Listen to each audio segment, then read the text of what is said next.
మనిషి కష్టపడాలి. ఎందుకు కష్టపడాలో తెలుసా? ఒకరింట్లో ఒక పంది, ఒక నక్క రెండు ఉండేవి. ఆ పంది చాలా కష్టపడి పనిచేసి మధ్యాహ్నం ఇంటికి భోజనానికి వచ్చేది. నక్క పని చేయడం మానేసి చెరుకు తోటల్లో తిరుగుతూ ఊళలు వేస్తూ వచ్చే ముందు బురదలో పొర్లాడి వచ్చేది. పంది ఒళ్ళు కడుక్కుని వచ్చేది. ఇంటికొచ్చి శుభ్రంగా ఉన్న పందిని చూసి ఇదేం పని చేయలేదనుకుని మంచినీళ్లు మాత్రమే పోసేవాడు యజమాని. నక్క ఒంటి నిండా బురదంటించుకోవడం చూసి ఇది బాగా కష్టపడింది అనుకుని బాగా దానికి తిండి పెట్టేవాడు. మోసం ఎన్నాళ్ళు దాగుతుంది? కొన్నాళ్ళకి ఎవరు కష్టపడుతున్నారో తెలిసిపోయింది.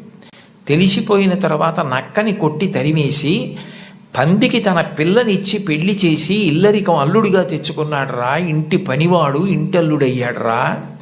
కష్టపడినవాడు వెనక్కి తిరిగి చూడడు జీవితంలో. కష్టపడడం నేర్చుకో అని మా అమ్మ నాకు చిన్నతనంలో చెప్పింది.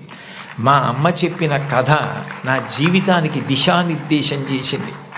ఆనాటికి ఈనాటికి ఏనాటికి నాకే కాదు మా ఊరంతటికి అదే భగవద్గీత.